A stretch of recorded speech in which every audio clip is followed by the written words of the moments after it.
Hello అండి అందరికీ ఎలా ఉన్నారు అందరూ? Welcome back to Shilpa homely thoughts. ఈరోజు నేను గులాబీ పువ్వులు అనేది చేసుకున్నాను. ఇంట్లో ఏంటుందిలే స్పెషల్ అనుకుంటున్నారు, కానీ చాలా అంటే ఇంతకు ముందు కూడా నేను గులాబీ పువ్వులు చేశాను. అప్పుడు నార్మల్గా చేశాను. దీంట్లో కొంచెం కొబ్బరి పాలు వేసి చేసుకున్నాను. చాలా టేస్ట్ అయితే మాత్రం చాలా బాగుంటుంది. ఒక్కటి తిన్న వాళ్ళు కూడా ఆ ప్లేస్లో 4 తింటారు, అంత బాగుంటుంది. పక్కా కొలతలతో ఎక్కడా కూడా ఫస్ట్ టైం చేసుకునే వాళ్ళు కూడాను ఎక్కడ మిస్టేక్ అవ్వకుండా అంతా కరెక్ట్గా పర్ఫెక్ట్గా అనేది నేను చేశాను. నాకైతే చాలా చక్కగా వచ్చాయి. ఒక్కసారి వీడియో చూసి మీరు ఇంట్లో ట్రై చేస్తే మీకు చాలా కరెక్ట్గా వస్తుంది కొలతలతో. సో ఎలా ట్రై చేశాను, ఏం చేశానది మీ వీడియోలోకి వెళ్ళిపోదాం. ముందుగా ఒక ప్లేట్ అనేది తీసుకున్నాను. ఒక ప్లేట్ తీసుకొని దాంట్లో జల్లెడ పెట్టుకొని దాంట్లో ఏదో ఒక కొలత మీ ఇంట్లో ఏది ఉంటే అది. నేనైతే అదే గిన్నెతోని 3 కప్పులు, ఇప్పుడు నా చేతిలో ఉన్న బౌల్ చూసారు కదా, వాటితో 3 కప్పులు బియ్యం పిండి తీసుకొని చక్కగా జల్లించుకున్నాను. పిండి అంతా ఎక్కడ ఉండలు ఏవి లేకుండా. అదే కప్పుతో 2 కప్పులన్నర మైదా తీసుకున్నాను. ఆ మైదా ప్లేస్లో మీరు గోధుమ పిండి అయినా తీసుకోవచ్చు, బట్ మైదా తీసుకుంటే ఇంకా కొంచెం బాగా వస్తుందన్నమాట. ఇదే చూసారా, కరెక్ట్గా ఎగ్జాక్ట్గా 2 కప్పులన్నర మైదా తీసుకొని దీన్ని కూడా మంచిగా జల్లించి పక్కన పెట్టేసుకున్నాను. ఇప్పుడు ఇక్కడ జల్లించిన 3 కప్పుల బియ్యం పిండి ఏదైతే ఉందో ఆ బియ్యం పిండిలో 2 కప్పులన్నర మైదా జల్లించి ఆ మైదా పిండిని కూడా దాంట్లో వేసుకోవాలి.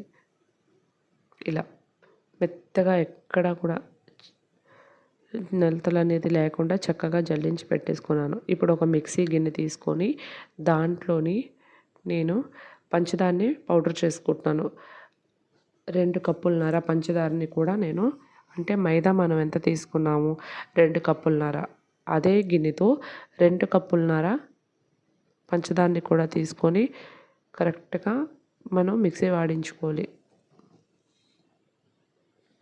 దీనివల్ల తొందరగా అనేది మనం కలిపి పెట్టుకున్నప్పుడు తొందరగా మెల్ట్ అయిపోతుంది అన్నమాట. ఈ పంచదారని పొడి కూడా అదే బౌల్లో వేసుకోవాలి.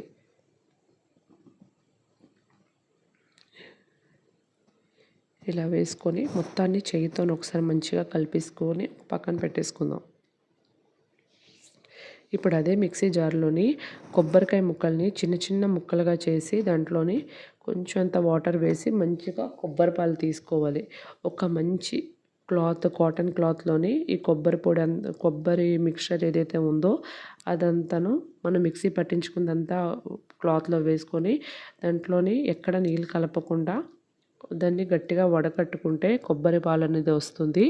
ఈ కొబ్బరి పాలని కూడా కొంచెం కొంచెంగా మనం వేసి కలుపుకోవాలన్నమాట. ఒకవేళ మీకు నేను ఇక్కడ ఒక కొబ్బరికాయనే తీసుకున్నాను, ఫుల్గా ఒక కొబ్బరికాయని తీసుకున్నాను. ఒకవేళ మీకు కొబ్బరికాయ తక్కువైతే ఆ ప్లేస్ కొంచెం వాటర్ కూడా మనం కలుపుకోవాలి. నేను ఇక్కడ 2 కప్పులన్నర పంచదార తీసుకున్నాను. ఒకవేళ కొబ్బరి పాలు వేసుకోకపోతే ఆ ప్లేస్లో 3 కప్పుల పంచదార అనేది వేసుకోండి. చూస్తున్నారు కదా, కొబ్బరి పాలు వేసుకుంటే ఇలా వచ్చింది. దీంట్లో తగినంత కొంచెం ఇంకా పలచగా రావడానికి ఇంకా వాటర్ అనేది వేసుకొని మెల్లిమెల్లిగా కలుపుకుంటున్నాను అనమాట. చక్కగా కలుపుకోవాలండి. ఈ విధంగా అనేది మొత్తం మనం కలుపుకున్న తర్వాత ఇలా వచ్చింది.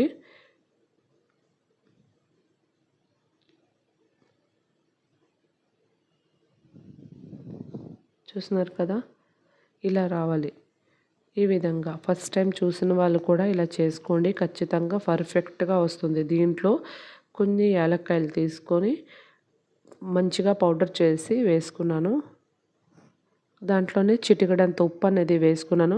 యాలక్కాయలు లేనప్పుడు స్కిప్ చేసేయచ్చు, అది ఆప్షనల్ మాత్రమే. ఇలా వేసి ఒక 3 గంటల సేపు అండి చక్కగా నాననివ్వాలి పిండిని మొత్తం. ఇప్పుడు ఒక కడాయి తీసుకొని దాంట్లో ఆయిల్ వేసుకొని నేను ఇక్కడ 2 గులాబీ పువ్వులు గుత్తు వేసుకున్నాను. ఎందుకంటే కొంచెం నేను ఎక్కువ క్వాంటిటీలో చేస్తున్నాను కదా, పువ్వులు అనేది తొందరగా ఒక్క గుత్తుంటే కొంచెం లేట్ అవుతుంది. అందుకే నేను 2 గుత్తులతోనే చేసుకుంటున్నాను. ఒకసారి పిండిని మళ్ళీ మంచిగా మూత తీసి చక్కగా కలిపేసుకున్నాను. ఒక 3 గంటల తర్వాత చూస్తే పిండి ఇలాగుంది. ఇప్పుడు దీన్ని మంచిగా మూత తీసి చక్కగా కలిపేసుకోవాలి.